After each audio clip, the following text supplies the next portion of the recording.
Hoy queremos abrir una conversación necesaria, no para repetir discursos ni para decirle a nadie qué es lo que tiene que pensar, pero sí para dejar cuestionamientos profundos sobre Colombia, sobre la libertad y la sociedad que estamos ayudando a construir. Hoy nos acompaña Pedro Lopera, conferencista, empresario, abogado de profesión, creador de contenido y fundador de la Sociedad de Carácter, un espacio bastante interesante del cual vamos a explorar en esta conversación, quien nos ha hablado de muchos temas relevantes actualmente, temas de virtud, masculinidad virtuosa, postura crítica frente al socialismo, libertad, libertad de empresa, el gobierno actual, la pérdida de criterio en buena parte de las nuevas generaciones. Pedro, gracias por aceptar esta invitación y gracias por acompañarnos. Dani, a ti muchas gracias, a todo el equipo de Magnum Logistics. Estoy súper feliz de estar acá, la verdad. Súper. Voy a empezar con algo de entrada, ¿cierto? Una pregunta supremamente importante y muy amplia, de hecho. Y es, cuando miras hoy a Colombia, ¿qué es lo que más te inquieta? La cultura, definitivamente. Porque es que la gente cree que cultura únicamente es el bailecito y la comida. Y eso es importante, pero no es fundamental. O sea, lo fundamental es realmente qué principios y valores tenemos. Y cuando uno ve que, no sé, cada 5 años están saliendo de las universidades jóvenes que su objetivo en la vida es ser revolucionario y que nos convencieron de que a la hora de trabajar hay que odiarnos entre empresarios, trabajadores, y cuando nos convencieron de que la familia ya eso es anticuado, que eso es viejo, lo que termina ocurriendo es que terminamos desintegrando totalmente el tejido social. O sea, ya nos atomizamos, cada uno hace lo que se le da la gana y el resultado es desorden total. Entonces, es una sociedad que se ha entregado mucho al vicio, y cuando hablamos de vicio no es únicamente como la gente le entiende, que el cigarrillo, que algún tipo de droga, sino vicios como la mentira, la pereza, la violencia, en vez de virtudes. Virtudes es como la prudencia, la justicia, la fortaleza, la templanza, la esperanza, la caridad, la fe. Entonces, Colombia definitivamente hoy tiene esa falencia en materia de cultura. Para mí, eso es lo que más puede, digamos, inquietarme sobre lo que yo veo en Colombia. Pues sí, en lo que mencionas son problemáticas que a lo largo de la historia han estado. ¿Por qué crees que en estas últimas generaciones o en estos últimos años el tema se ha agudizado tanto? Mira, yo creo que, como dice un amigo, la revolución se volvió tradición. Ahora yo creo que es importante hacer que la tradición se vuelva revolución. Entonces, yo creo que lo que nos ha pasado a fecha de hoy es precisamente que hemos peleado con lo tradicional, pensando que todo lo tradicional es malo, hemos abrazado la revolución pensando que todo lo revolucionario es bueno, y eso es un error, eso es un error muy típico de la modernidad, de pensar que todo lo nuevo es bueno. Y la verdad es que no, pues o sea, yo cada día me indigno más, es como con los proyectos de vida que la gente está eligiendo, el tipo de música que escucha, las formas en las que quieren ganar dinero, el celebrar, por ejemplo, que cancelaron a alguien. O sea, la gente hoy ama ese tema de masificarse en contra de algo. Entonces hay como un espíritu muy balístico y de pronto muy combativo dentro de las personas. Si nosotros nos podemos dar la historia de Colombia, yo creo que el problema puede ser muy antiguo definitivamente. Porque, es más, si me preguntas a mí, yo pienso que eso vino incluso desde el momento de la independencia de Colombia. Porque nosotros éramos un virreinato, el virreinato de la Nueva Granada.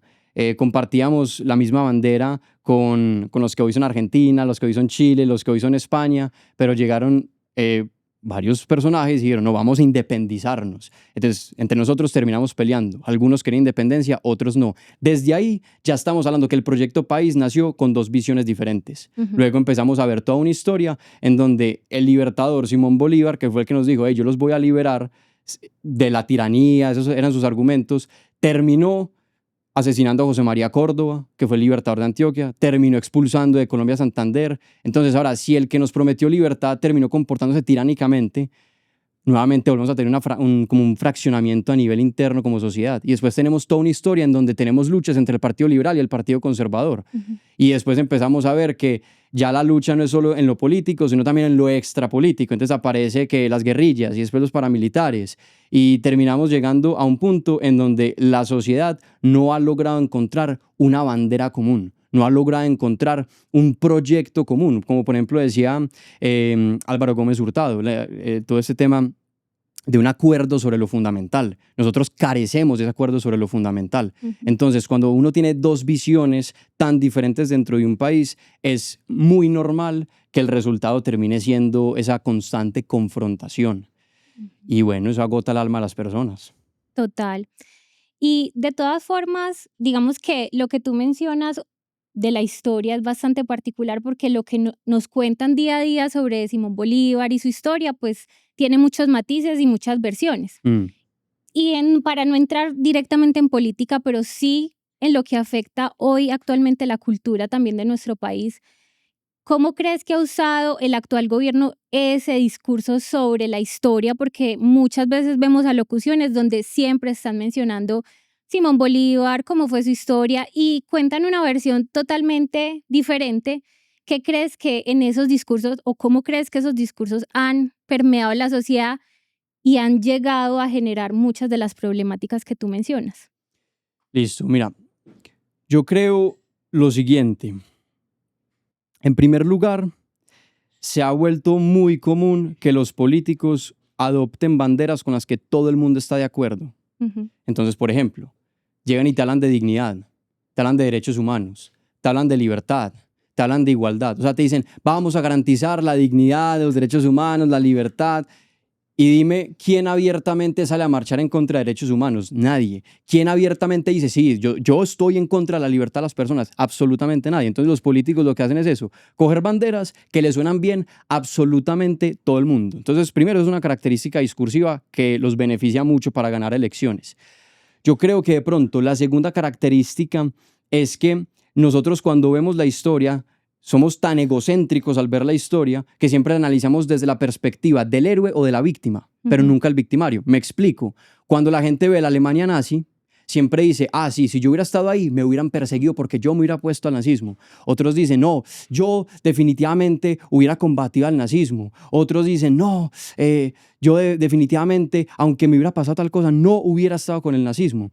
Pero cuando uno se pone a ver el nazismo, eran personas del común, eran papás de 30 años, de 35, que llegan a su casa a besar a sus hijos. O sea, lo que quiero llegar era gente, entre comillas, normal. Muchos de ellos ni siquiera pasaron por procesos de adoctrinamiento. Entonces, ¿a qué quiero llegar con este comentario? Que la gente ve ese tipo de situaciones y siempre cree que sería o la víctima o el héroe, ignorando que muy probablemente en ese tipo de situaciones ustedes hubieran sido los victimarios. Entonces, cuando lo vemos para el contexto colombiano, la gente empieza a analizar la historia de Colombia siempre juzgando de una forma muy de, no, es que si yo hubiera estado en esa época, ese partido, ese movimiento, esas personas me hubieran perseguido a mí, o yo hubiera sido esos revolucionarios valientes que se alzaron en contra de la tiranía, pero nadie nunca piensa, yo tal vez hubiera sido el que perpetuó esa masacre, o yo hubiera sido el que perpetuó ese asesinato. Nunca piensan eso. O sea, es una forma totalmente egocéntrica de ver la historia, creyendo que yo soy el que defiende todas las banderas buenas y todos los que no están conmigo son mis enemigos.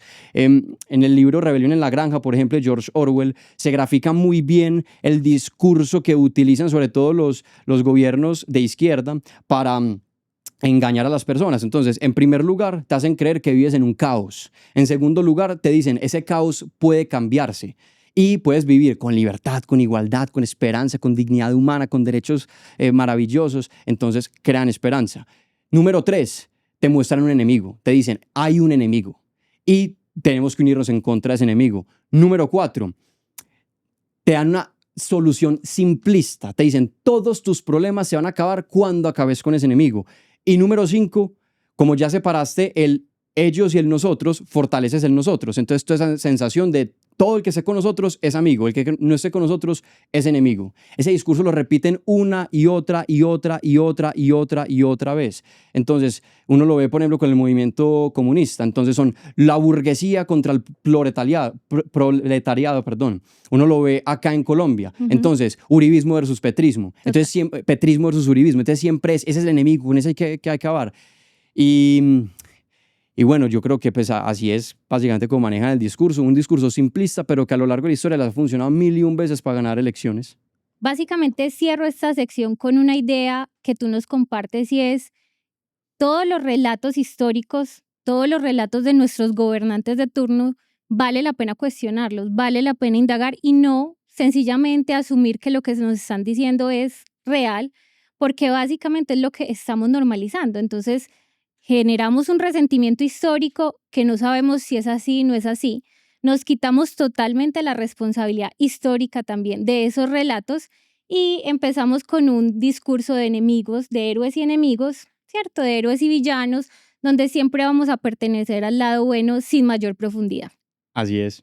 Pedro, entonces entremos ahora a un tema totalmente álgido en este momento, que es economía, libertad, intervención y realidad colombiana, ¿cierto? Cuando actualmente hablamos de economía, mucha gente pues habla como si fuera un tema técnico que no le corresponde, que es lejano, reservado solo para los expertos, pero la economía nos toca a todos. El bolsillo de todos, el empleo, el costo de vida, la posibilidad de crecer, de emprender, de producir. Desde tu visión, ¿qué está entendiendo mal Colombia hoy sobre economía? Yo creo que las personas piensan que la economía es un tema de odio entre unos y otros. O sea, nosotros tenemos hoy en Colombia el comunismo metido en la sangre. Lo que te decía ahorita, creemos que el mundo está dividido entre los burgueses y los proletarios. Pensamos que somos unos contra otros, el empresario contra el trabajador, o el empresario contra el sindicato, o los directivos contra los de la planta. Y eso no es así. O sea, eso es primero, es un odio que en mi concepto nace profundamente del resentimiento. Un resentimiento que puede haber nacido de que alguien alguna vez lo trató mal un empleador, alguien alguna vez lo trató mal un jefe, alguien alguna vez no tuvo un triunfo económico, entonces le molestó que otras personas sí tuvieran el triunfo económico. Sea cual sea, nosotros tenemos que recordarle a las personas que, primero, una empresa no es lo mismo a un empresario.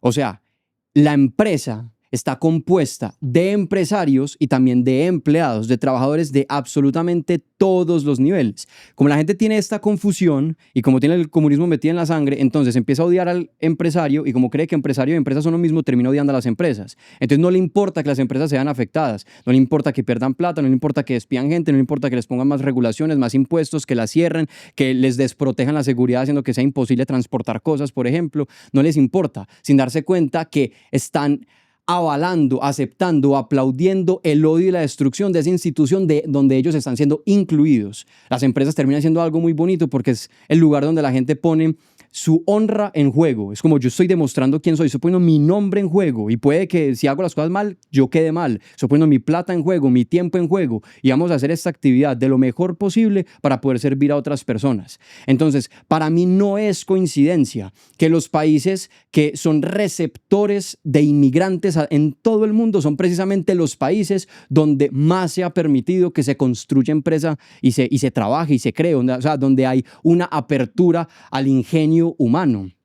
Entonces el problema que estamos teniendo ahora es que la gente está con ese odio hacia las empresas, hacia el empresario, empiezan a perseguir esas instituciones y lo que terminan ocurriendo acá es dañan la sociedad, porque nosotros estamos todo el día, pues no todo el día, pero gran parte del día trabajando. Entonces la mayor parte del día estás en una institución con la que le tenés rabia.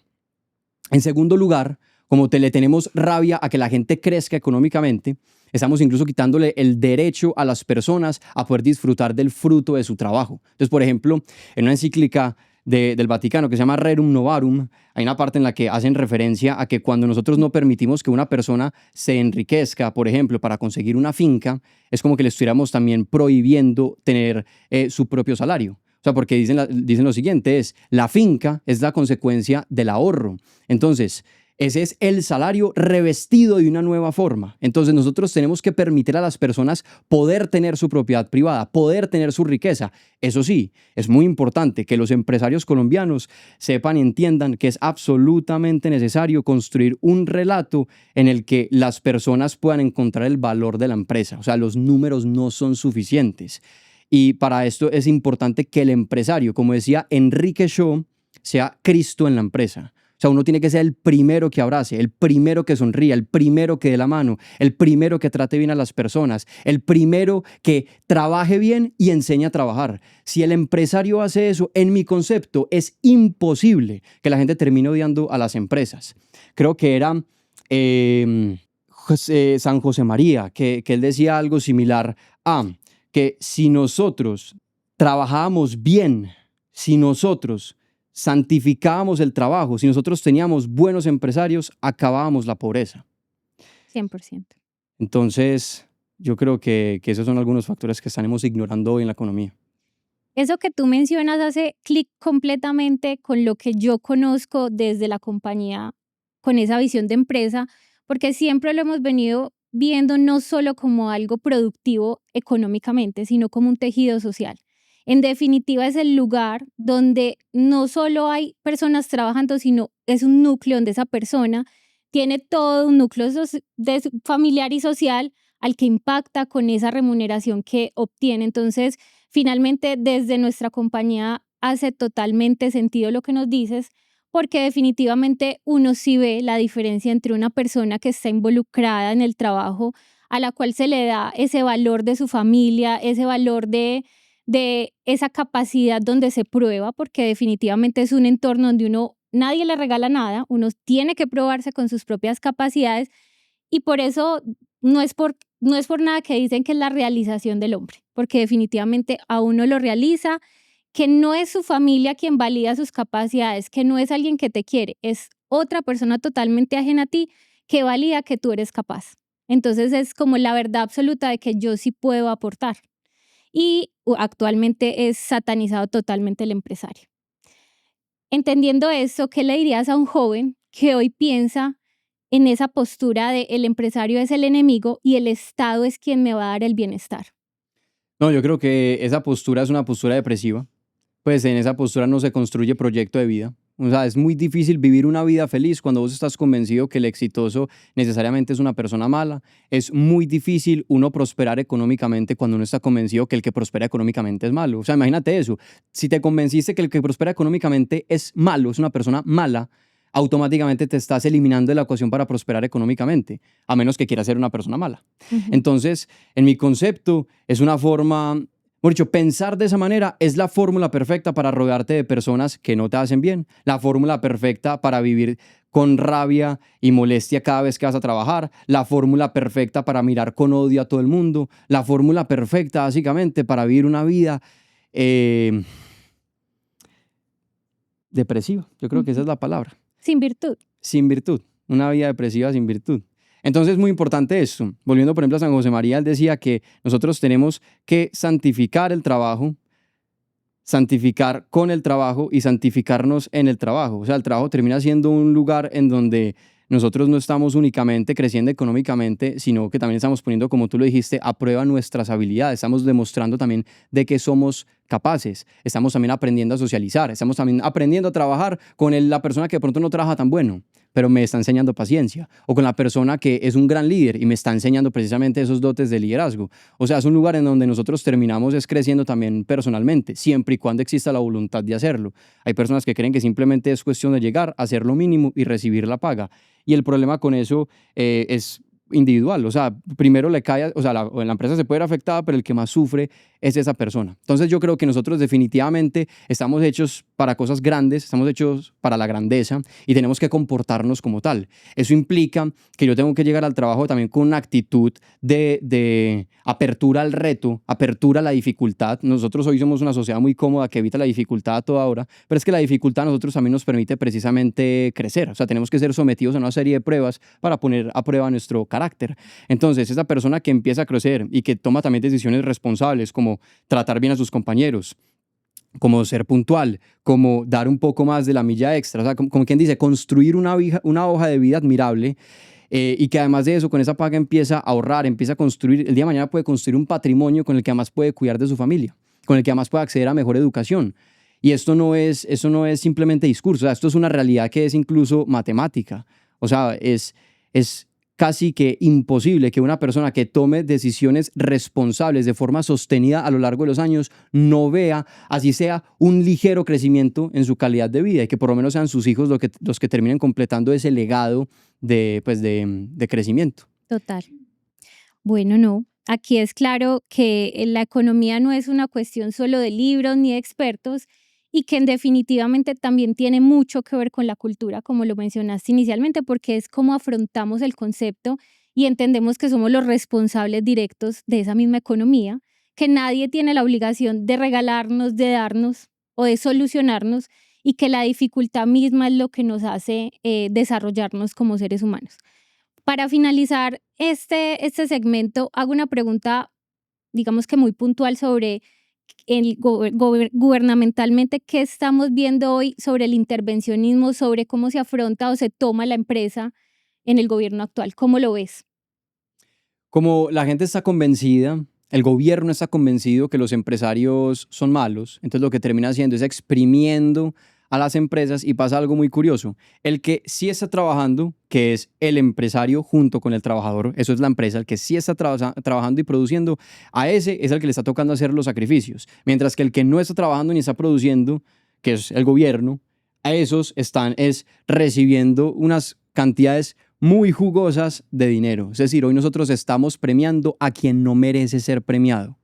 Y una sociedad en donde se premia a quien no merece ser premiado es una sociedad donde se acabaron las reglas de juego, se acabó la virtud. Es más, se pierde, como decíamos ahorita, los incentivos al trabajo.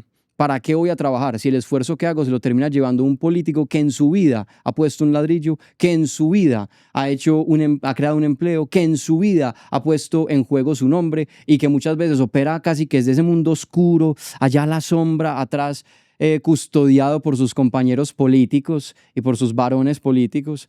Entonces termina siendo pues una sociedad que difícilmente tendrá futuro. O sea, la virtud tiene que estar en lo privado, en la empresa privada, pero también tiene que estar en lo público, porque es que la política es el arte del bien común. Es más, la palabra arte, que viene del griego, tiene un significado muy similar a la palabra tecne. Y la palabra tecne pues, viene de técnica, entonces si jugamos un poco con el latín y con el griego, entenderíamos que el arte tiene que ver mucho como con la técnica, es decir, el saber hacer. Entonces, si decimos que la política es el arte del bien común, significa que la política es el saber hacer el bien común, es el saber hacer el bien a otros. Y hoy tenemos personas que no saben, primero no saben, y segundo, no saben hacer. Y tercero, mucho menos saben hacer el bien común. Es como más un tema de yo gano, yo gano, yo gano, yo gano, yo gano. No, o sea, eso no, esa gente no puede estar en el poder. Totalmente de acuerdo.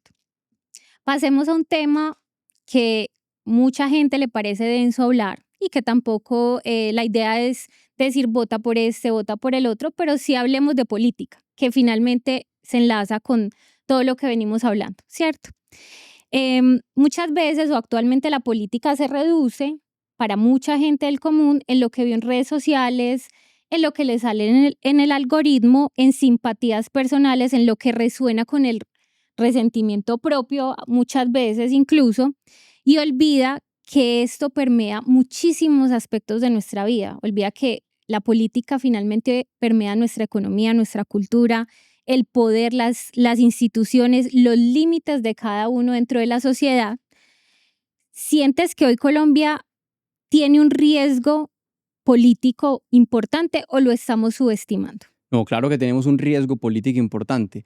O sea, hay un gran error que tiende a tener el ser humano y es creer que lo que venía pasando va a seguir pasando. Entonces la gente cree que por el hecho de que hemos tenido elecciones y que por el hecho que hemos tenido, no sé, un país que hoy es infinitamente superior a lo que era, por ejemplo, en los años 90, pues cuando nos tocaba vivir acá en Medellín con todo el tema del cartel de Medellín o el cartel de Cali, para el caso de Cali. La gente cree que lo que ha venido pasando va a seguir pasando, pero la verdad es que nosotros tenemos ejemplos de sobra a lo largo de la historia de países que iban muy bien y terminaron perdiendo absolutamente todo lo bueno que tenían en cuestión de un par de añitos.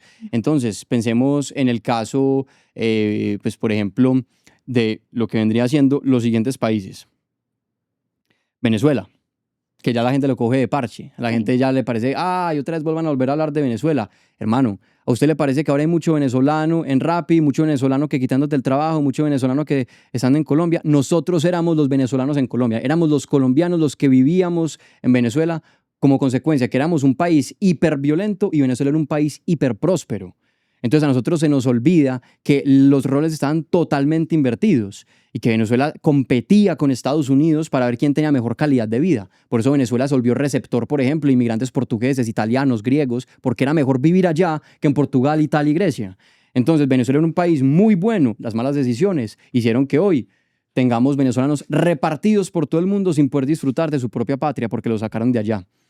Tenemos ejemplo de Argentina. Argentina a inicios del siglo pasado era el país más rico del mundo y después de forma sostenida empezaron a votar pues, por el kirchnerismo, que una postura muy socialista, y Argentina terminó volviéndose un país pues hiperinflacionario, en donde incluso llegaron a tener niveles de pobreza superiores a los de Colombia. Tenemos también el ejemplo de Cuba. Cuba era más rico que España. Y hoy, pues, hemos dicho, uno va a Cuba, toma una foto de una calle cualquiera y tranquilamente alguien diría, eso es Gaza. Eso es Gaza recién bombardeado. Bueno, no es Gaza, es Cuba. Y no fue por bombas, fue por el comunismo. Entonces ahí tenemos otro caso. Podemos hablar de también el contexto de Europa, de países que tuvieron un grado de cultura súper elevado como Alemania y después terminaron votando por el nazismo, terminando destruidos, terminando en guerra, terminando divididos por las malas decisiones. Entonces, uno puede perder lo que tiene. Uno puede perder lo que tiene, así como puede ganar. Hemos dicho, puede ganar algo que no tiene. O sea, nosotros no solo tenemos la posibilidad de perder mucho, sino que tenemos también la posibilidad de ganar mucho. Y el contexto en el que estamos en Colombia, estamos literalmente en eso. O perdemos mucho o ganamos mucho. ¿Por qué? Porque primero, tenemos la posibilidad de reconstruir a Venezuela. Venezuela hoy está teniendo ciertos cambios y es la industria colombiana la que puede empezar a poner sedes allá, economía allá, empezar a ganar plata, no solo desde Colombia, sino allá. O sea, el dinero que puede empezar a llegar a Colombia de cuenta de que reconstruyamos Venezuela es mucho. Segundo, Europa hoy es un continente que, en mi concepto, está en decadencia. ¿Por qué? Porque los europeos no están teniendo hijos, no es suficiente para literalmente renovar la población europea, pero están llegando inmigrantes de otras partes del mundo, sobre todo de lo que es África y Medio Oriente, que no se comportan como los europeos, que no han construido sociedades como las europeas, y matemáticamente es cuestión de tiempo para que esas personas en Europa reemplacen a los europeos. Entonces hay mucho europeo en este momento que se está viniendo a vivir a Sudamérica, a los países que lo hicieron en el pasado, como Argentina y Chile, pero también a Colombia. Por ejemplo, donde yo boxeo, hay un profesional en MMA inglés que no es de esos que vienen a buscar mujeres y fiesta, no, vino con su esposa y vino con su hijo y se vinieron a vivir acá. Entonces, nosotros hoy tenemos la posibilidad de volvernos un país de lujo para empezar a recibir inversión, para empezar a recibir personas con un alto grado de formación que terminen acá creando una gran cantidad de empresas, al mismo tiempo que los colombianos empezamos a ganar plata de cuenta de la reconstrucción de Venezuela. Eso es lo mucho que tenemos por ganar. Ahora también tenemos mucho por perder, porque es que pues ahorita me decías que no hablemos de política, listo, no va a mencionar ningún candidato. No, pero sí, total, puedes hablar lo que quieras. Es para no comprometer a la persona que tenga que decir exactamente, pero de política lo que quieras. Bueno, perfecto. Entonces, miren, Cepeda es un tipo que abiertamente dice ser comunista. El comunismo siempre, voy a repetir la palabra que acabo de decir, siempre, o sea, 10 de cada 10, el 100% de las situaciones ha terminado en dictadura, con hambrunas y con asesinatos. No poquitos, millones. El comunismo ha fracasado en todos los gobiernos, en todos los países, en todos los continentes, en todas las razas, en todas las religiones y en todos los momentos de la historia donde ha sido implementado. Nunca en la vida ha funcionado y mágicamente la gente cree que en Colombia sí. O sea, eso es ser terco, egocéntrico, y eso es aceptar la propia muerte. Porque es que eso es el comunismo. El comunismo divide a la sociedad, mata el tejido social. El comunismo, otra cosa, odia la religión. Marx, que es la cabeza del comunismo, decía que la religión es el opio del pueblo, el opio siendo en esa época la droga más tóxica que había en el mundo. O sea, para Marx, la droga más tóxica del mundo era la religión. Entonces, si uno es católico, uno no debería votar por Cepeda. Cristiano no debería votar por Cepeda, porque esa persona es radicalmente contraria a lo que su fe profesa. Entonces estamos ante una persona que no ha tenido problema en el pasado de abrazarse con las personas que han asesinado a otros, a los que secuestraron a mi abuelo. No tienen ningún problema en sonreírle a quien en el pasado ha ordenado el secuestro de niños, que ha ordenado fiestas con mujeres y que los miembros de esas guerrillas escojan la mujer. No ha tenido problema de tomarse fotos con ellos. Eso habla mucho de la persona que es él. O sea, si mi papá saliera tomándose fotos con alguien, con gente así, yo me asustaría, me preocuparía, me escondería. No, y él saca pecho por eso. Y no solo fotos, o sea, defiende que sean totalmente parte de la sociedad sin ningún tipo de consecuencia por toda esa parte. O sea, sí es un tema muy preocupante realmente, pero también hace clic con algo que como compañía venimos trabajando y es la responsabilidad política empresarial, porque hemos descubierto, como nuestra empresa está, pues tenemos generaciones de todo tipo, ¿cierto? Y mucha diversidad. Hemos descubierto que muchas de las nuevas generaciones, a muchas de las nuevas generaciones les es imposible conectarse con esas historias porque no la vivieron y nadie se las ha contado o no han tenido el interés de profundizar. Digamos que parte de nuestro trabajo en estos meses ha sido lograr generar recordación, así sea que no lo hayan vivido, pero que tengan información no solo del algoritmo, de lo que nos quiere manipular otra persona o esas empresas pues que se dedican a generar votos a través de mentiras, y queremos que nuestra comunidad empresarial conozca realmente la historia de Colombia y que no olvide, porque es la típica frase, quien no conoce su historia está condenado a repetirla. Y en definitiva hay un oscurantismo sobre el tema. O sea, uno habla con un joven promedio, tiene las típicas frases que le salen en el algoritmo, pero de ahí no hay más profundidad. Su mundo se parte en Uribe y Petro.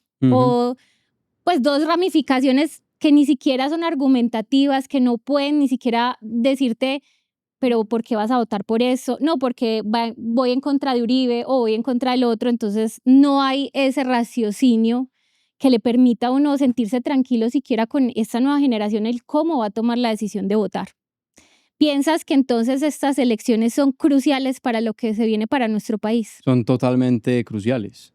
O sea, es que en todas las elecciones siempre está la gente a decir esas elecciones son las más importantes de la historia, siempre, en todas las elecciones. Pero ¿qué es lo que pasa? Nosotros en la historia reciente de Colombia nunca habíamos tenido una persona que abiertamente tuviera tanta intencionalidad de cerrar instituciones y que haya dedicado literalmente su vida a perseguir políticamente a otros o que abiertamente haya defendido a grupos terroristas. Eso no había pasado antes. O sea, nosotros habíamos tenido épocas en las que había claramente diferencias políticas. O sea, recordemos a Álvaro Gómez Hurtado debatiendo con Luis Carlos Galán. O sea, el nivel de esas dos personas era total y ahora la gente ni siquiera quiere debatir. Les da miedo debatir. O sea, Moricha, el más valiente de todos salió como con miedo de debatir si no le ponen las condiciones que a él le gustan y diciendo que leen el doble de tiempo. Y bueno, o sea, básicamente ahí mostramos que no hay un compromiso con la democracia porque no hay un interés de que conozcan él cómo piensa. Es una persona que le gusta trabajar desde lo oscuro, desde atrás. Y la gente que trabaja desde lo oscuro, esa es la más peligrosa. Esa es la gente que le gusta atacar por la espalda. Entonces sí creo que son elecciones bastante cruciales y se crece el problema porque tenemos un montón de jóvenes que creen que la formación viene de 1 minuto 30 en TikTok, a veces ni siquiera es 1 minuto 30, son 30 segundos. Literal. ¿Y qué es lo que pasa? Ni TikTok ni Instagram son lugares para formarse. Que yo veo mucho de eso. No estás formado. Estás de pronto ligeramente enterado, a lo mucho, en el mejor de los casos, porque las redes sociales son un lugar para difundir, no para formarse. Y ahora, como decíamos ahorita, jóvenes que van a la universidad y salen siendo revolucionarios, van allá y les salen desde el Che Guevara. Entonces es muy difícil que el joven tenga herramientas para construir una vida próspera si entra a las redes sociales, no lo forman y el lugar donde se supone que sí se forman, la universidad, las diferentes instituciones educativas, muchas veces son promoviendo el mensaje revolucionario, violento, comunista. O sea, les están quitando el futuro a los jóvenes. En definitiva, pues entrando mucho en esta parte que tú pues, del cual eres fundador, que es la sociedad de carácter, y enlazándolo con esto que dices, en definitiva la falta de análisis, la falta de carácter incluso para cuestionarnos actualmente es un hecho, ¿cierto? Y vemos que no solo es desinformación, que a veces pareciera también un poco de pereza intelectual, el no querer ni siquiera analizar, una reactividad emocional a todo sin racionalizar esas emociones y un consumo de ideas sin filtro. Tú con la sociedad de carácter, ¿qué quieres lograr?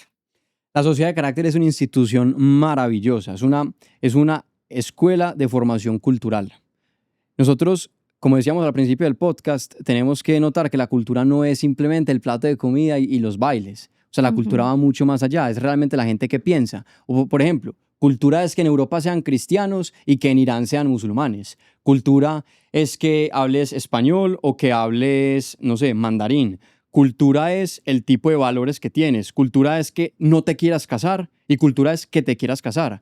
Cultura es que quieras montar empresa o que quieras pues, perseguir una carrera profesional dentro de una empresa. Y cultura es querer vivir de subsidios. Todo eso compone la cultura. Entonces la pregunta es, ¿qué cultura queremos que haya en Colombia? Lo que hace la sociedad de carácter es introducir, sobre todo desde el estudio de la filosofía y de los buenos hábitos, precisamente esa cultura que queremos construir. Entonces, nosotros giramos mucho en torno a la idea de la virtud para aterrizar lo que es la virtud. Sencillo, una virtud es un hábito que te lleva al bien. No es cualquier hábito, es un hábito que te lleva al bien específicamente. Eso es una virtud. Su contrario, el vicio, un hábito que te lleva al mal. Aristóteles pensaba precisamente que la felicidad en la vida es posible gracias a la virtud. O sea, no se logra es mediante la diversión, no se logra mediante los placeres del cuerpo, como, ay, estoy comiendo súper rico, tengo el estómago súper lleno y cada vez me consigo un plato de comida más costoso. Eso, después de que ya estás garantizando tu alimentación, realmente no vas a ver tu felicidad aumentada por tener un plato de comida más costoso o más fino. La felicidad viene de la virtud y la virtud es toda esa serie de hábitos en los que nosotros afinamos nuestro comportamiento, porque nosotros como seres humanos tenemos muchas falencias, o sea, a veces somos perezosos, nos falta la diligencia, a veces somos mentirosos, nos falta la veracidad, a veces somos cobardes, nos falta la valentía, a veces nos dejamos derrotar ante las adversidades, nos falta la fortaleza, a veces somos injustos, nos falta la justicia, a veces somos muy impulsivos, nos falta la prudencia, a veces nos dejamos llevar mucho por las ganas de dormir más, por las ganas de comer un poco más, por las ganas de en la noche prender el celular para ver pornografía, nos falta templanza. O sea, cuando nosotros introducimos virtudes en nuestra vida se pone mejor. Es mediante la virtud que nosotros vamos a poder ser felices. Entonces, lo que quiere hacer la sociedad de carácter es eso, acostumbrar a las personas a la virtud. O sea, que la identidad de las personas se vuelva la virtud. Uh-huh. ¿Y para ti qué significaría construir carácter en una época que premia la inmediatez, la victimización y el ruido? ¿Qué cambiaría o transformaría en esta sociedad colombiana, por ejemplo? A ver, primero, ¿qué es el carácter? El carácter es la orientación de la voluntad hacia el bien, la correcta orientación de la voluntad hacia el bien. Entonces, la victimización, la pereza, la impulsividad, la mediocridad, eso no es nuevo, eso siempre ha existido. Cuando uno lee, por ejemplo, el pensamiento de Aristóteles, de Cicerón, cuando lee la vida de Alejandro Magno, grandes personas de la historia, uno se da cuenta que los vicios humanos toda la vida han sido los mismos, toda la vida. Y sin embargo, las personas hoy muchas veces recurren a la modernidad para encontrar las soluciones sin darse cuenta que las soluciones hace muchos años, hace muchos siglos ya fueron implementadas. Entonces, yo lo que creo es que hoy necesariamente todas las personas que quieran sobresalir en todos los campos, campo familiar, campo de la amistad, campo del trabajo, campo intelectual, campo físico, tienen que buscar la virtud. O sea, y la virtud no es, como les digo, un tema muy volado, son hábitos, son cosas que se hacen en el día a día. Es más, la otra vez me preguntaban como, Pedro, allá, pum, consejo para los hombres, para los jóvenes acá, ya, pum, puntual. Y yo les decía, vea, número uno, trabajen. Es una escuela del carácter. Número 2, lean filosofía clásica. Número 3, practiquen un deporte. Número 4, aspiren a construir familia. Número 5, vayan a misa. Es imposible que su vida no mejore si se hace eso. Imposible, no hay chance. No hay chance. Y el que intente esos 6 meses y no le funcione, va y me busca y me dice lo que quiera. Pero es imposible que la vida de una persona mejore haciendo eso. O sea, la virtud es realmente la respuesta a los vacíos que tienen las personas hoy.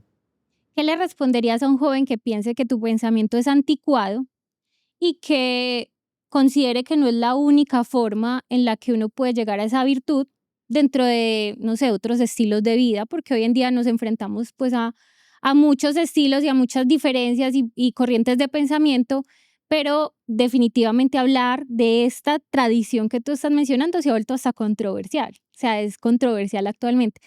¿Qué le responderías a un joven que piense así? Que algo sea antiguo no significa que sea malo, que algo sea nuevo no significa que sea bueno. O sea, los índices de suicidios hoy están más altos que en cualquier momento de la historia. Evidentemente, la modernidad no ha logrado solucionar muchas de las dificultades que tenemos, aunque tengamos más acceso a todo lo que quieras. Uh-huh. Hoy tenemos acceso, por ejemplo, la OCDE dice que Colombia es el país miembro en donde la gente más tiempo dedica a las redes sociales.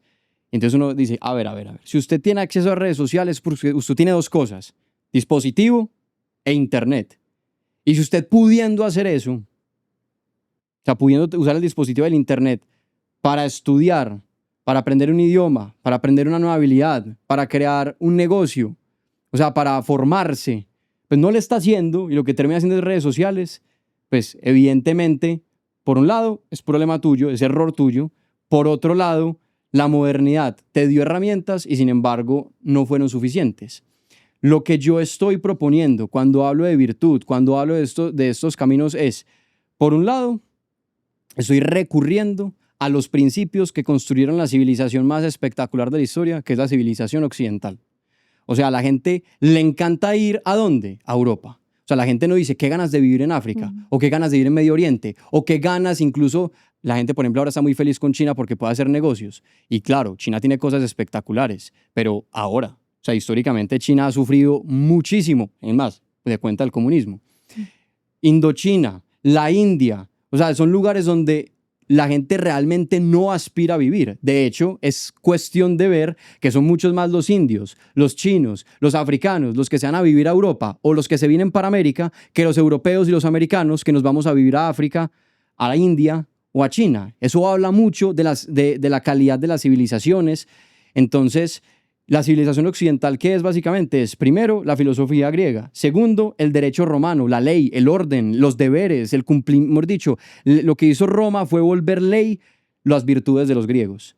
Y tercero, la moral cristiana. Entonces ahí es donde terminan haciendo también la familia, el servicio, la caridad, la bondad, la benevolencia.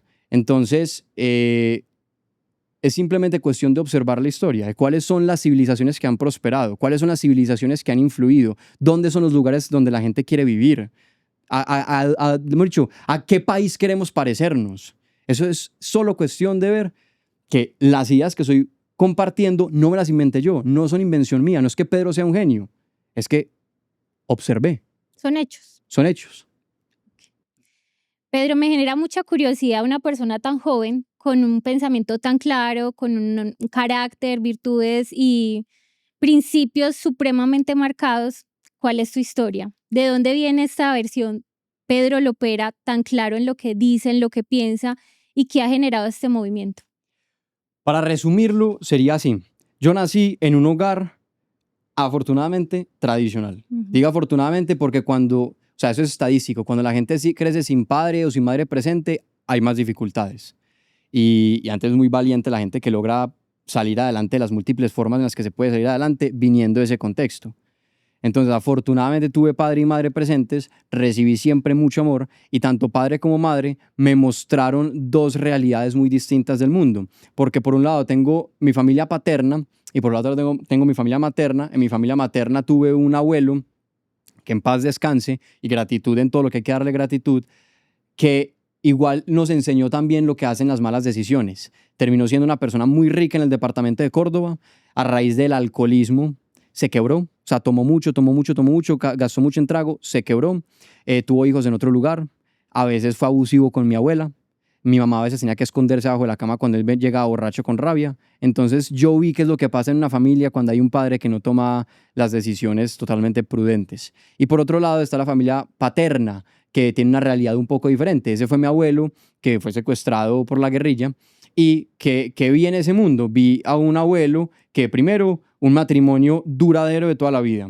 que camina, que lee un montón, que es totalmente respetuoso, en una familia en la que se inculcó mucho los múltiples principios familiares que existen. Una vez un tío mío, trabajando en una empresa como abogado, se pilló un acto de fraude en esa empresa, él le dijo al jefe, yo no voy a participar de eso, lo echaron y eso fue un orgullo en la familia. ¿Qué importa que la hayan echado? Lo echaron por actuar correctamente. Entonces esa es mi familia paterna. Hoy en mi familia materna pues hay gente maravillosa, pero lo que quiero decir es, yo fui expuesto a lo que es los problemas del alcohol, lo que es los problemas de mal manejo de dinero, lo que son los problemas de infidelidades, lo bueno que es tener una pareja de toda la vida, lo bueno que es formarse, educarse, tener curiosidad por abrir libros, dedicarle tiempo. Entonces eso influyó duro en mi forma de ver el mundo. En el colegio siempre nos decían que había que ser caballeros, entonces eso creo que también me marcó mucho. Después me fui un año a trabajar en el extranjero, en Escocia. Estuve un año cuidando personas con discapacidad cognitiva, o sea, síndromes de Down, autistas, Asperger. Entonces era pasar a mis 18 años de ser una persona cuidada por mis papás a tener mi primera cuenta bancaria, mi primer jefe y cuidar de otros. Es más, y no solo de otros como totalmente hábiles, sino con limitaciones incluso en la parte mental. Y allá me marcó mucho, sobre todo David, que yo cuidaba mucho de David, y David era un tipo que venía de una familia millonaria. Pues millonaria para el contexto escocés, es mucho más millonario lo que es un millonario en Colombia. Entonces era un tipo con mucha plata, pero a mí me llamaba mucho la atención de que por más plata que él tuviera, él siempre iba a estar, me disculpas la expresión, con alguien más limpiándole el culo. Él necesitaba que yo lo bañara, que yo lo limpiara, que yo lo afeitara, que yo lo cepillara, que yo le secara la espalda, que yo lo vistiera y que le pusiera una pañoleta en el cuello para secarle las babas. Entonces, yo me di cuenta en ese momento que la oportunidad de estar vivos es infinitamente superior a la oportunidad de tener plata. La oportunidad de poder movernos, de poder hablar y usar nuestras habilidades. Eso me marcó también mucho. También allá cometí errores, perdí amigos, tuve que recuperarlos, entonces también aprendí mucho en la parte social en ese aspecto. Después ya regresé a Colombia, empecé a estudiar Derecho. En la universidad tuve semestres brillantes y tuve semestres pésimos porque a veces me distraía mucho, entonces también personalmente viví lo que es tomar buenas y malas decisiones. Y bueno, también empecé pues todo el tema de redes sociales, me acostumbré a decir lo que pienso, aunque me criticaran, aunque a la gente le sonara muy duro y muy pesado. Entonces tuve que empezar a crear también como callo en la piel para soportar pues también esas dificultades que vienen, o más bien la virtud de la fortaleza se llama, que es la capacidad de persistir incluso en las dificultades. Y ya después con el paso del tiempo empecé a montar mis dos empresas. Tengo una novia maravillosa, mis papás siguen juntos y bueno, aquí estamos. No, mil En gracias Magnum por Logistics. compartir esa historia, muy chévere, la verdad, conocer esa parte tuya que es difícil, pues profundizar tanto en tus redes sociales y conocer de dónde vienes, realmente. En esta última sección quiero que sea un poco más dinámica, que no sea tan densa, obviamente, y pues la idea es que yo te doy una palabra o te digo una frase y tú me respondes con una palabra, lo primero que se te venga, Uy, eso me va muy duro a mí, pero listo, dale. pues lo que sea. Bueno, democracia, Importante, libertad, muy importante, carácter. necesario, Ujú. Malas decisiones. hay que asumirlas, Crisis política. no son eternas. Análisis y pensamiento. Prudente, Y Colombia. hogar. Ujú. Súper. No, quisiera saber si quieres terminar dándonos una frase, una recomendación como empresa y a todas las personas que obviamente van a escuchar este podcast, desde tu pensamiento y riqueza intelectual, ¿qué es importante en este momento para todos los que estamos trabajando, los que queremos un mejor país? ¿Cuál sería ese consejo que nos puedes dar? Lo primero es, Moricho, es que eso es todo. Empezar en casa. Ujú. O sea, tenemos que empezar en casa y después de empezar en casa seguir con el trabajo. Nosotros estamos llamados a ser buenos hijos, buenos padres de familia, buenos esposos. Un país de familias fuertes va a ser un país que va a funcionar. Decía Chesterton que no existe nada más extraordinario. Ojo a la palabra, no hay nada más extraordinario que un hombre ordinario con su mujer ordinaria y sus hijos ordinarios. Ujú. Acá en Colombia usamos la palabra ordinario como algo feíto, pero acá nos referimos a lo común. Eso es espectacular. Una familia, un país de familias normales es un país donde la ley se respeta, donde el trabajo prospera, donde el crimen es bajito, donde la gente termina siendo muy feliz. Entonces empecemos por construir una familia maravillosa y espectacular y reconciliarnos con esas personas con las que tenemos odios y rabias. Ese es el primer paso. Y lo segundo, el mundo del trabajo. La otra vez, un amigo sacerdote, el padre Gustavo, me dijo, lo mejor que nosotros podemos hacer por las personas que tienen dificultades económicas es trabajar bien y enseñar a trabajar bien. Nosotros tenemos que ser los primeros que trabajen bien, los primeros que den ejemplo y después enseñar al otro habilidades y formas de trabajo para que el otro pueda valerse por sí solo, porque no es ético decirle a la persona yo te voy a mantener, yo te voy a dar absolutamente todo, porque eso es una forma de volver al otro esclavo mío. Vota por mí porque es que dependes de mí. Mientras que si el otro es independiente, es capaz de trabajar, no me va a necesitar. Entonces el empresario tiene la capacidad de hacer que las personas no tengan que depender de las migajas de los políticos. Entonces, primero familia y después trabajo. Maravilloso. Mil gracias, Pedro, por esta conversación y este espacio que nos dejó mucho que pensar y aprendí demasiado. A ti, Dani, muchas gracias. Mil gracias.